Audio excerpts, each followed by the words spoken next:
안녕하세요. 아침 7시에 찾아가는 하나님의 말씀 서주호 목사입니다. 오늘은 마가복음 1장을 다 마치고 2장 첫 번째 1절부터 5절까지의 말씀을 가지고 은혜를 나누도록 하겠습니다. 제가 본문의 말씀을 읽어드리도록 하겠습니다. 수일 후에 예수께서 다시 가버나움에 들어가시니 집에 계시다는 소문이 들린지라 많은 사람이 모여 문 앞까지도 들어설 자리가 없게 되었는데 예수께서 그들에게 도를 말씀하시더니 사람들이 한 중풍병자를 네 사람에게 메어가지고 예수께로 올세 무리들 때문에 예수께 데려갈 수 없으므로 그 계신 곳에 지붕을 뜯어 구멍을 내고 중풍병자가 누운 상을 달아내리니 예수께서 그들의 믿음을 보시고 중풍병자에게 이르시되 작은 자야 내 죄사함을 받았느니라 하시더라. 아멘. 예수님께서 많은 사람에게 오늘 모였을 때 하신 일은 도를 말씀하셨다 하는 것입니다. 도라고 하는 것은 한문으로 나와 있는데 길도자, 길을 의미합니다. 사람들이 살아가야 될 바른 원리를 가르쳐 주셨다. 그렇게 2절을 해석할 수가 있습니다. 성경 시편 119편 105절에 보니까 주의 말씀은 내 발의 등이요 내 길의 빛이니이다 라는 말씀을 했습니다. 우리가 하나님의 말씀을 알고 그 말씀대로 살아갈 때에 제대로 빛 가운데 걸어갈 수 있다고 하는 말씀입니다. 세상 사람들이 성공의 길을 많이 알고 있고 말을 합니다. 그런데 사람들을 영생의 길로 인도하고 또 천국으로 인도하는 길은 하나님의 말씀을 통해서만 가능하다 하는 것입니다. 그래서 하나님의 말씀에 별명이 있는데 그 첫 번째가 바로 시계입니다. 우리의 때를 알려주신다. 두 번째 하나님의 말씀의 별명은 나침반이다. 우리에게 가야 될 방향을 알려주신다. 세 번째는 지도라고 하는 것입니다. 왜냐하면 우리에게 목적지를 알려주기 때문에 그렇습니다. 그래서 우리가 세상적인 도를 학식을 배우는 것도 중요하지만 그러나 가장 중요한 배움은 인생의 때를 알려주고 방향을 알려주고 목적지를 설명하는 하나님의 말씀을 배우는 것이 무엇보다도 중요하다. 그런 말씀을 드릴 수가 있습니다. 독일의 신학자고 의사고 교수인 또 목사님이신 이 슈바이처 선교사님, 여러분 아프리카의 성자라고 잘 알려졌을 것입니다. 이 목사님이 사무실에서 성경을 가르치기 위한 성경을 읽는데 하나님의 음성을 들었습니다. 그 말씀을 통하여 들린 음성은 사랑으로 나아가라. 그래서 내가 어떤 사랑을 입었는가 그때 깨달았다는 거예요. 그래서 내 인생은 빚진 인생이구나. 하나님께서 주님께서 내가 잘나서가 아니라 그의 은혜와 사랑으로 내 주변의 사람의 도움으로, 그러니까 좋은 부모를 만나고 좋은 친구를 만나고 좋은 은사들을 만나고 그래서 오늘날 내가 있는 것이구나 하는 것을 깨닫고 이 빚을 갚기 위하여 사랑으로 나아가라는 그런 음성에 따라서 아프리카에 가서 모든 헌신과 희생으로 그의 일생을 바치게 되는 것을 알 수가 있습니다. 그러니까 슈바이처도 하나님의 말씀을 통하여 인생의 목적지를 발견하고 나아갔다라고 하는 것을 알게 됩니다. 오늘 예수님께서는 그 말씀을 전할 때에 주님의 소문을 듣고 중풍병자가 다가옵니다. 그런데 이 중풍병이 너무 심해서 움직일 수가 없기 때문에 4명의 친구가 침상에 매달아서 침상에 올려놓은 다음에 데리고 오게 됩니다. 성경에는 중풍병이다 이렇게 말하진 않고 마비된 사람이다. 원문에는 그렇게 나옵니다.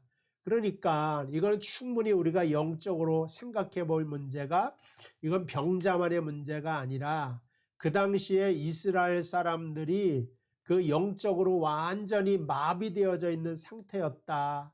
그래서 이 마비된 이스라엘이 회복하고 치료돼야 된다 하는 사실을 알려주는 것입니다. 그래서 오늘 예수님께서 중풍병자를 고칠 때 소자야 내가 치료되었다 나았다 내 상을 들고 나아가라 하는 말도 하시지만 또 내가 깨끗함을 받았다 죄사함을 받았다 영적으로 해석하고 있는 것을 알 수가 있습니다. 그러니까 오늘날 우리도 중풍병자와 같이 영적으로 마비되어서 살아갈 수가 있는데 여기서부터 하루속히 고침받아서 하나님께 민감한 사람들이 되어야 된다 하는 말씀입니다. 오늘 2절 말씀에 보니까 사람들이 많이 모여서 이 중풍병자가 문 앞까지 들어갈 수가 없습니다. 이 병자가 주님 앞으로 나아가고자 하지만 길이 막혀 있기 때문에 주님께로 다가갈 수가 없는 것입니다. 그러니까 나도 누군가가 예수께로 가는 것을 막을 수 있는 사람이 될 수가 있습니다. 그래서 행실과 말을 항상 조심해야 된다 하는 것입니다. 이것이 누군가 사람이 예수께로 나오는데 길을 막는다고 하는 사실을 우리에게 알려주고 있기 때문에 오늘 우리의 마음도 또한 행실도 다시 한번 주의 깊게 생각해 봐야 됩니다. 오늘 본문 말씀에 보면 두 가지 종류의 사람이 나옵니다. 한 종류는 중풍병에 걸린 친구를 예수께로 인도하는 사람, 그 다음에 많은 사람들이 몰려들어서 이 친구가 예수께로 가는 걸 막는 사람들이 존재했다고 하는 것입니다. 그래서 오늘 우리가 생각할 것은 하나님, 내 인생을 통하여서는 하나님께로 인도하는 인생이 되게 해달라고 그렇게 기도할 수 있게 되기를 바랍니다. 그렇게 되기 위해서는 첫째가요, 정죄하는 마음과 말을 내게서 멀리 해야 된다고 하는 것입니다. 예수님께서 내 눈에 들보가 있다, 남의 눈에 특교를 보지 말고 내 눈에 들보를 바라보라고 말씀하고 있다고 하는 사실은 너도 나도 다 똑같은 죄인이라고 하는 사실을 알려주고 정죄할 수가 없다고 하는 사실을 말하는 것입니다.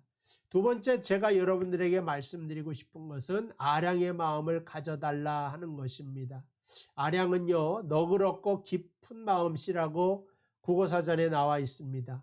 그러니까 쉽게 말해서 시시비비를 가려서 너는 나쁘고 나는 옳다, 이것을 주장하지 않고 상대방에게 옳음을 건네주라고 하는 뜻이에요. 그래서 진짜 누가 옳으냐는 중요하지 않습니다. 상대방이 마음 편한 그 옳음과 정의로움을 상대방에게 주어서 줄 수 있는 그러한 아량 있는 마음, 그것이 바로 우리가 주님께로 다가오는 사람을 인도해낼 수 있는 마음이라고 생각을 합니다. 이 두 가지의 마음을 갖기 위하여 고난주간에 묵상하시고 그대로 실천할 수 있는 여러분들 되시기를 바랍니다. 그런데 오늘 본문 말씀에 보면 중풍병자가 병고침을 받게 될 때 중요한 역할을 한 것이 바로 이 네 사람의 믿음이다. 그래서 5절에 보니까 저희의 믿음을 보시고 라고 하는 말씀이 있습니다. 여러분 1절에도 보면 주님께서 가버나움 집에 들어가셨다 말씀하고 있습니다. 그 집이 누구의 집일까요? 예수님의 거처하는 곳입니다. 그러니까 가버나움에서 커다란 사역지, 거기에서 많은 이적을 베푸는데 아마 그 거처지, 임시 거처지가 있는데 그 사람들이 예수님의 집을 올라가서 그 지붕을 뜯어냈다고 하는 겁니다. 그러면 예수님의 집이 무너지고 뜯어질 때 왜 남의 집을 뜯어내느냐? 예수님께서 책망하시는 것이 아니라 그 사람의 믿음을 더 귀하게 보시고 칭찬하셨음을 알 수가 있습니다. 어쨌든 유대인의 집은요, 그 지붕이라고 하는 것이 평평하고 또 올라가는 계단들이 있어서, 왜냐하면 지붕에도 기거하는 공간이었기 때문에 올라가는 것이 그렇게 어렵지는 않은 구조였습니다. 그리고 주님의 집에 가서 지붕을 뜯어냈다고 하는 것입니다. 그럼 이 네 사람의 믿음이 어떠한 믿음인가? 먼저 생각할 것이 예수님께로 가기만 하면 이 중풍병자의 병은 반드시 나을 것이다. 예수님이 답이다. 예수님이 구원자다. 메시아다. 고칠 수 있다. 그러한 확신의 마음을 가지는 귀한 믿음이었다고 하는 것입니다. 두 번째, 이 네 사람의 믿음은요, 장애물을 극복하는 믿음이었다.